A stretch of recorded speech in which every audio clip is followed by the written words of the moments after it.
तो चलिए दर्शकों, अब गुड मॉर्निंग भारत में आगे बढ़ेंगे और बात घुसपैठियों की करेंगे। दरअसल बांग्लादेशी अवैध घुसपैठियों को बाहर निकालने की मुहिम लगातार जारी है। दिल्ली से इसकी शुरुआत हुई, दिल्ली के बाद महाराष्ट्र और अब उत्तर प्रदेश में भी अवैध अप्रवासियों को बाहर निकालने की मुहिम शुरू हो चुकी है। रिपोर्ट आपको दिखाते हैं।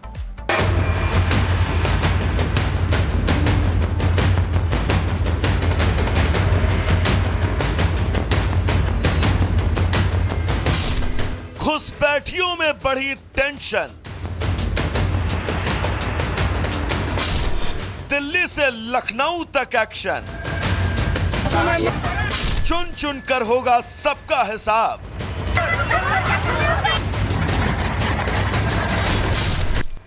देश से घुसपैठिया होगा साफ। दिल्ली के उपराज्यपाल वीके सक्सेना ने कुछ दिन पहले घुसपैठियों के खिलाफ एक्शन के जो आदेश दिए थे, आज वो परवान चढ़ चुका है। दिल्ली पुलिस घुसपैठियों पर मानो शामत बनकर टूटी है। हालात तो ये हैं कि दिल्ली पुलिस की कार्रवाई को लेकर अवैध रूप से रह रहे लोगों में भयंकर दहशत है। दिल्ली में रह रहे अवैध बांग्लादेशी नागरिकों को चिन्हित कर वापस भेजने का काम जारी है। बीते दिन विशेष चेकिंग अभियान के दौरान पकड़े गए 7 बांग्लादेशी नागरिकों को बांग्लादेश वापस भेज दिया गया।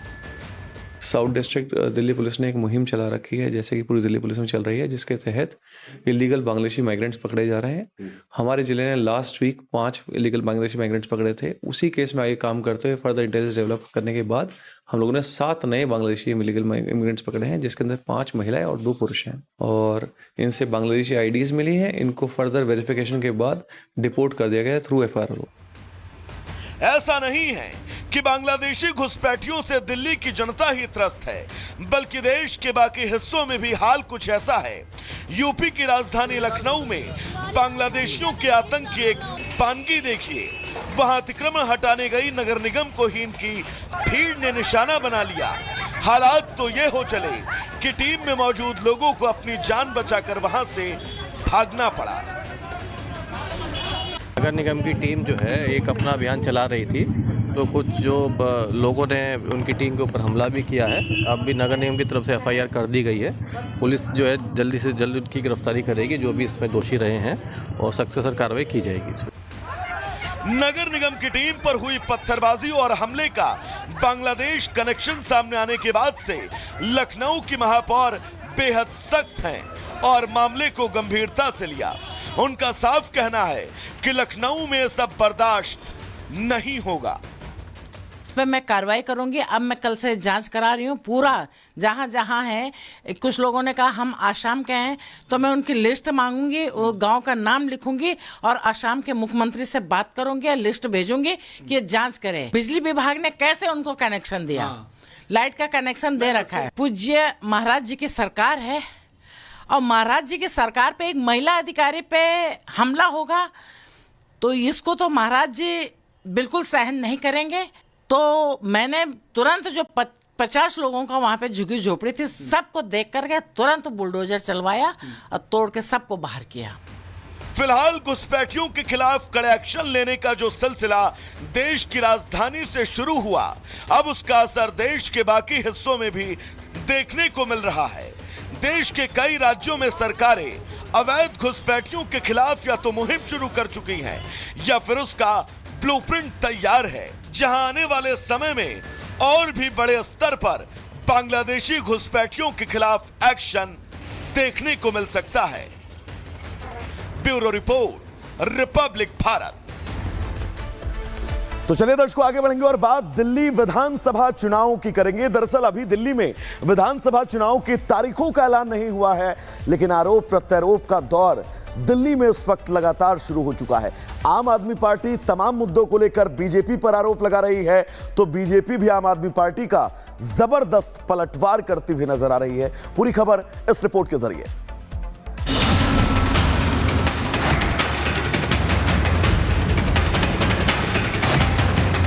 दिल्ली में विधानसभा चुनाव की तारीख का ऐलान नहीं हुआ है, लेकिन सियासी दलों की कसमसाहट चरम पर है। आरोप प्रत्यारोप ने राजधानी का चुनावी माहौल सेट कर दिया है और वादों दावों के सहारे जीत का फॉर्मूला फिक्स करने की कोशिश तेज हो गई है। और हमेशा की तरह इस बार भी वादों की सबसे बड़ी पोटली आम आदमी पार्टी लेकर आई है, जिसने मुफ्त बिजली स्कीम के बाद दिल्ली की महिला वोटर्स को 2100 रुपए देने का वादा करके अपना सबसे बड़ा चुनावी पासा फेंक दिया है। लेकिन हैरानी ये है कि चुनाव से पहले ब्रह्मास्त्र फेंकने के बावजूद आम आदमी पार्टी अपनी जीत को लेकर आशंकित है। आपको ये डर सता रहा है कि कहीं दिल्ली में इस बार कमल ना खिल जाए। मेरी विधानसभा में टोटल वोट 1,06,000 हैं। 1,06,000 में से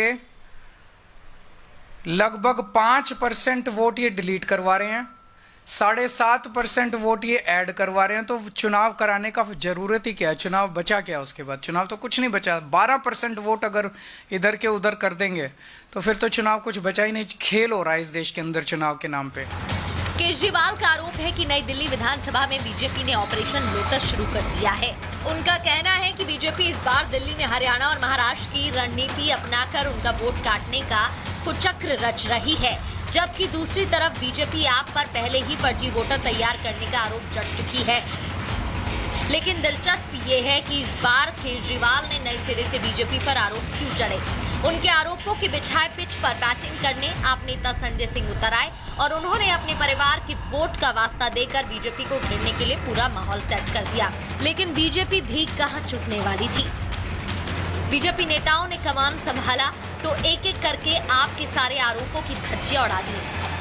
हमारी पत्नी अनीता सिंह जी का नाम कटवाने के लिए एप्लीकेशन दे दी और एक बार नहीं दी, 2 बार दे दी। हमारी पत्नी अनीता सिंह जी जौनपुर की रहने वाली हैं, ये भी पूर्वांचल से हैं।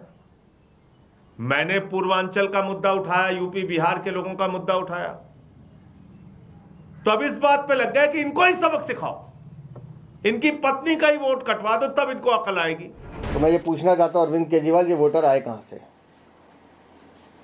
आखिर एक 50 साल का महिला या 50 साल का पुरुष दिल्ली में अचानक कैसे पैदा हो गया? कौन लेकर आया इसे? क्या इसकी बैकग्राउंड है? तो हमने इलेक्शन कमीशन को कल भी एक शिकायत भेजी है, आज फिर भेजेंगे। इलेक्शन कमीशन 24 तारीख से लगातार जो नए वोट बनाने के लिए एप्लीकेशंस आ रही हैं, ऐसी वोटों की जांच पड़ताल करे। जो लोग फर्जी वोट बनवाने का काम कर रहे हैं और जो अधिकारी उसमें संलिप्त हैं, उन सबके खिलाफ कानूनी कार्रवाई होनी चाहिए।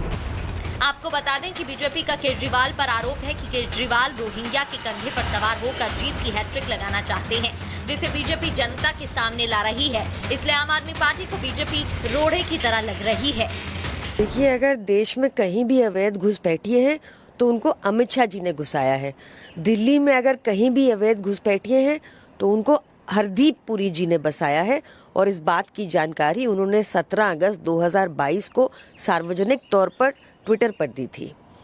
जहां तक आपने देखा होगा कि हमने भी एप्लीकेशंस दी हैं कि कैसे भाजपा जेन्युइन वोटर्स के नाम कटाने का प्रयास कर रही है। ये वही केजरीवाल और वही आम आदमी पार्टी है जो कुछ समय पहले कह रही थी कि हम लोग में भारतीय जनता पार्टी रोहिंग्यास को यहाँ लाए।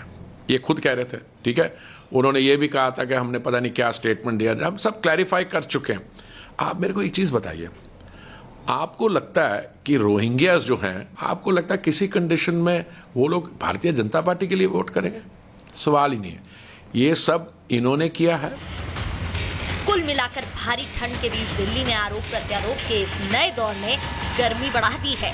आप और बीजेपी दोनों के एक दूसरे पर लगाए जाने वाले आरोपों की लिस्ट लंबी होती जा रही है।